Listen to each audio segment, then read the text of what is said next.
So for underhand casting, I want a fairly, what should I call it? I don't want to say stiff. I want a rod that doesn't bend too much, okay, or need to bend, okay? And so you can't overline it, and you can't use a really soft, loopy, flimsy rod. I don't want a flimsy rod,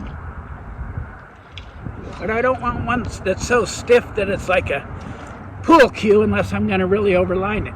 So I'd heard through the grapevine that this 7X that Klaus designed, that he was using a 480 grain Scandi head, but talking to him, he's only using 420. I got a Rio Scandi short that was supposed to be 31 feet and 5/10 grains, and when I measured it, it was like 34, 35 feet and 530 grains. It still worked great on this rod. I mean, I had no complaints, but Klaus said, well, it might be that you're overloading the rod a lot, and it's not, and it's requiring more bend, and therefore you're needing a longer stroke to make it go. Word on the street was, a friend told me he was using 480, but he's only using 420. So I basically had it overlined 100 grains. So I got a lighter line on it, and that I mean, it handles the heavier lines great. That's the thing about this rod. It's a pretty powerful rod. Has no treble. It's nice and firm. So it'll do the method. But when I underlined it back to a little closer to what Klaus is using, I can not struggle with too long of a rod stroke, is what I'm trying to say. So you don't want a sluggish rod, you don't want a heavy line, you don't want a long line, you just want a long leader, and just anchor the leader like I did not right there. So with a short line and a firm rod, or a not too, you don't want a flimsy rod for sure, and a long leader, you just have to go like this. That is the cast. Super short stroke. And if you're not able to do that, it's probably because you have a soft rod, a heavy long line, and you're not going like this. You're not keeping everything right in there. Top hand has to circle around and in. So the bottom hand stirs the pot, starts on the hip, stirs the pot. Okay. Stir, stir, stir. Half a C. Okay. Half of a C. A whole C. Yeah, brother. So you make a C with your bottom hand. And with your top hand, you pivot your wrist and you make a little tiny C right here. Go up with the lift, around and in, and cast. Okay. If you've got all those four elements, you'll be able to make a good cast. And remember, stir out, you stir around and in with your top. You stir the pot with your bottom, but you have to end here for the cast. You can't cast and call it underhand going like this. You have to go lift. That's your underhand cast. And if you really set that, do a flat sweep,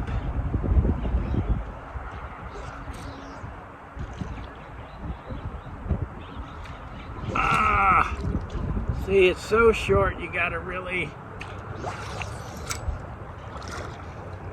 see, this line is still too heavy. probably 440, I'm thinking. I could see why 410 works. It's like the lighter you go with this rod, the more lively it becomes. It brings out the life in it. But you can also go real heavy.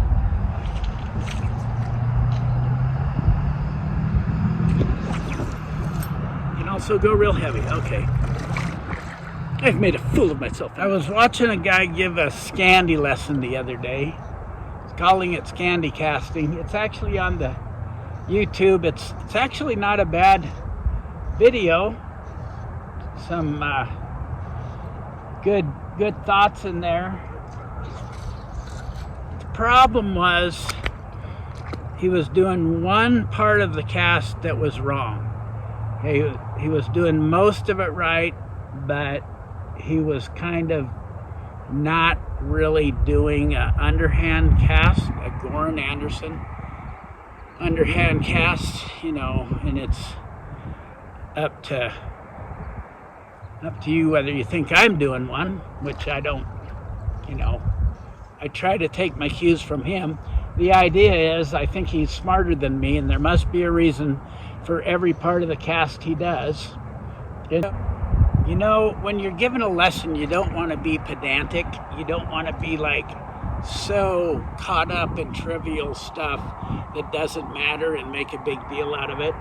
But on the other hand, you also have to have the parts right. And what this guy was doing, and it was a good video, it was fun. What he was doing, and he was mostly doing the bottom hand fairly right, but you gotta, if you're gonna want to cast, like stick to a certain underhand style of casting, a la Goran Anderson, Klaus Freemore, you want to do it like they do. And so you have to start on your opposite hip. Okay, have my left foot a little forward of my right foot towards the target. And I start on my hip, and I like to lift. Now, I said all that to say, here's how I do it. I'm not saying it's right or wrong, but I don't struggle with it anymore because I am not bashful about lifting fairly high, okay? Hand and butt stay on my hip, okay? So I'm gonna lift, and then I'm gonna stir the pot with my bottom hand back into casting position before I cast. But what this guy was missing out on is every time he made a cast, he was doing something different with his top hand. And with the top hand, the thing that really got me over the hump was when I figured out my top hand has to be stirring the pot up here when my bottom hand is stirring the pot down here.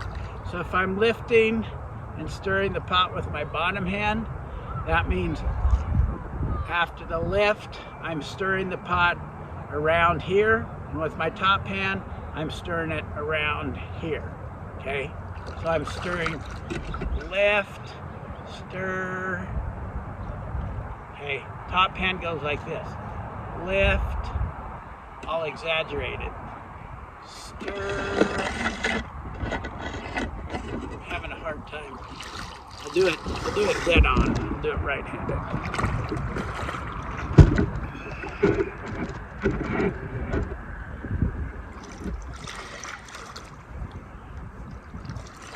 So I want to stir the pot with my top hand too. I'll tell you what I don't want to do. I don't want to lift, stir with the bottom, and then go back and cast. And that's what this guy was doing. Lift, pull back, and stir the pot and cast. And he made some beautiful casts, but he also was all over the map, and then he couldn't figure out exactly why he was having the issue.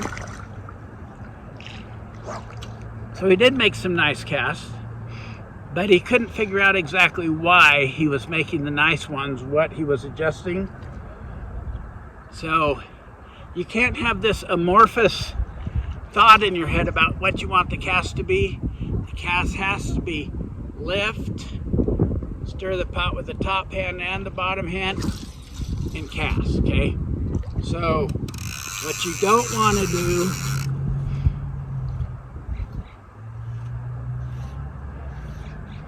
you don't want to lift and stir the pot and then go back with your top hand and cast.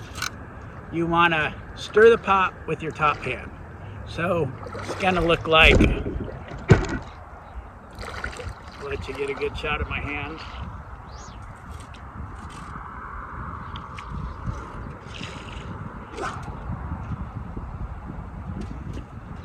I want to lift, stir the pot. I want to stir the pot with my top hand and stir it with my bottom hand. And when you can do that, you can put your anchor anywhere. If you want your anchor in close, you just stir it a little bit. If you want your anchor to land way out to the side, you stir it a lot. God almighty.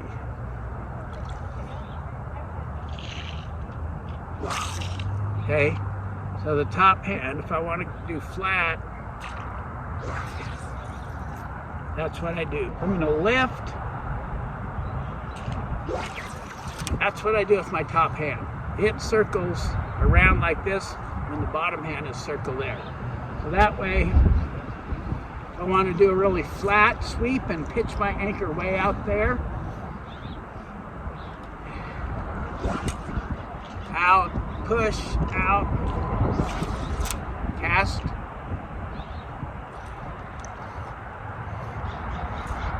So the top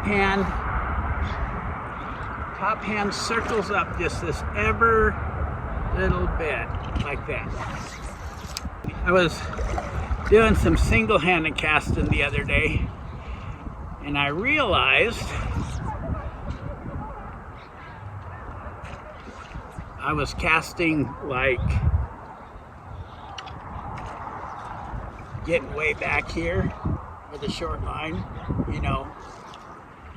I was coming back like that. Number one, my line was too heavy and I was cheating it, so that can be an issue if your rod bends so much that you can't use a short casting stroke. But what I figured out was if I do the underhand cast right from a single hand perspective, it just goes here around, okay? That's how you can see it. Lift.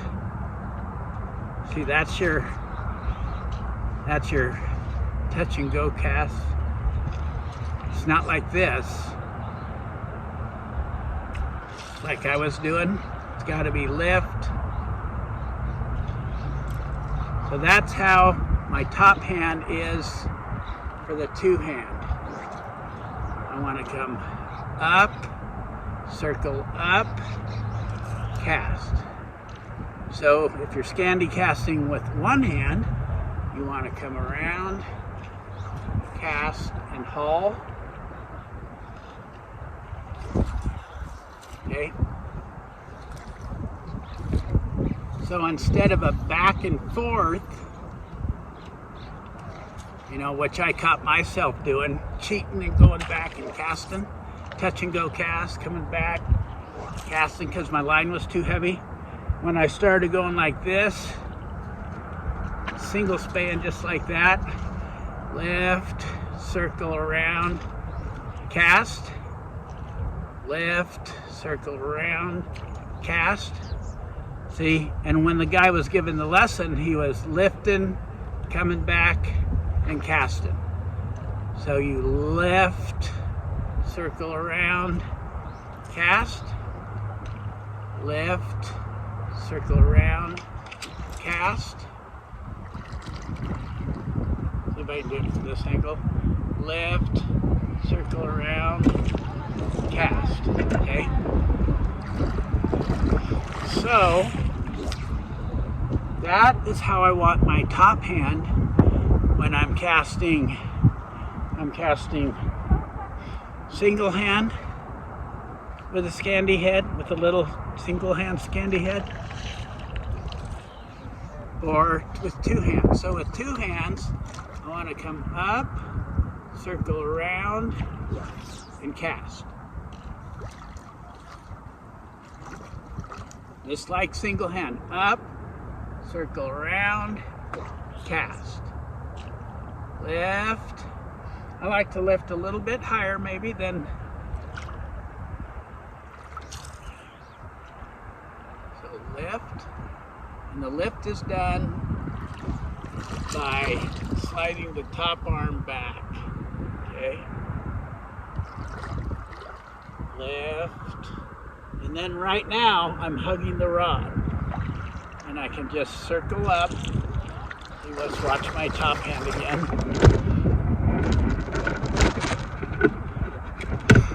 So I'm gonna lift to here, maybe a little higher than you're supposed to, but I'm already in a position to hug the rod. So my top hand just has to go like that. A tiny circle up, and that way I'm hugging my rod. And then I cast. And that, when I figured out the top hand, oddly enough, for underhand cast, when I figured out the top hand, so when I figured out what the top hand was supposed to do in an underhand cast, that's what really opened my eyes. Because if you don't do that, you don't circle up with your top hand all the way till here, you're not going to get that you're not going to get that D-loop. Going from here, see, my rod is low, to here, my rod is high. That's the bottom leg of the D-loop, at least the last part of it. It's not totally, but it doesn't come around your head. It actually just keeps the tip of the line on course with where you had it, okay? So it's not going to throw it behind my head when I go like that. That's what's going to give it the D-loop and get the D-loop off the water. That is the magic for me in the Scandi cast, is that top hand lift, that part right there, okay? My bottom hand's gonna circle around, my top hand's gonna circle out and around, okay?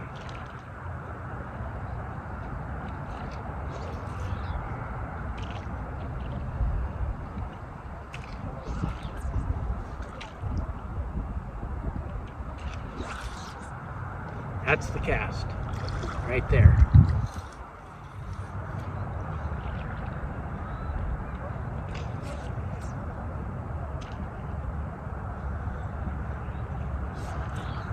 Okay, top hand. I'm gonna haul. If I go like that, I got a D-loop, and then when I haul, my running line gets cut in my feet boots. Okay, so, and lift, circle around, cast, okay?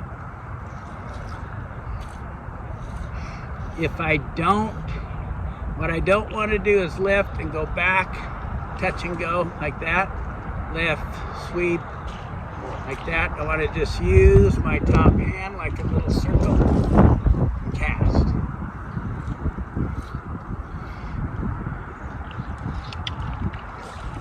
Okay, lift, circle around, cast.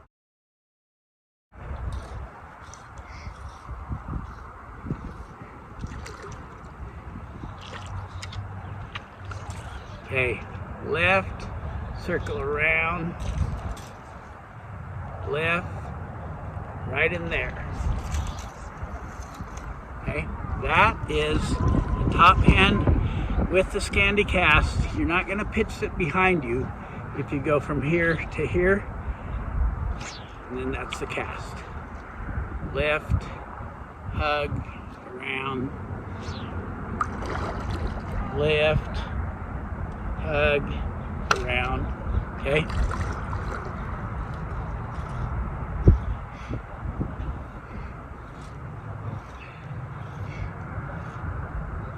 So what really gives you that full D-loop with a lot of tension is that part. Right there. Right there when I go from right there, that's the cast.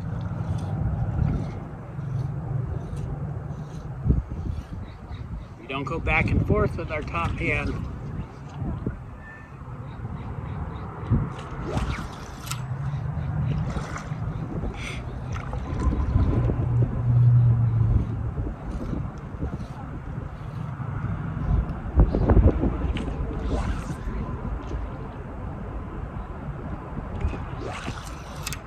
And the other thing for sure is you want a line light enough that it doesn't overload your rod.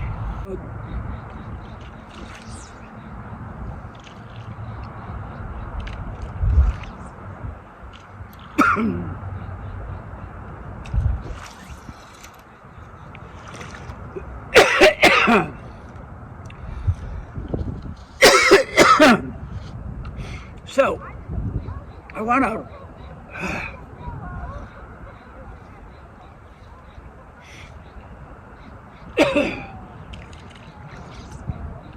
so to do this, I want to run.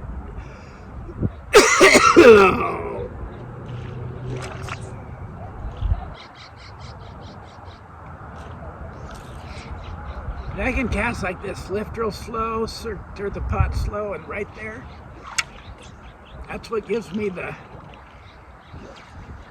D-loop. Boom.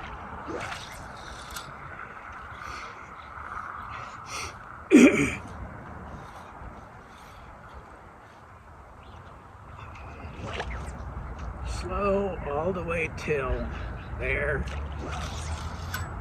There's a cast. Or I can set it in close by stirring the top hand not flat. I want a line that's not going to overload the rod and require it to overbend, and I want a rod that's going to not get all soft and loopy and goopy and droopy. Okay, I don't want this thing to overbend. I had been casting a 510 Rio Scandi short.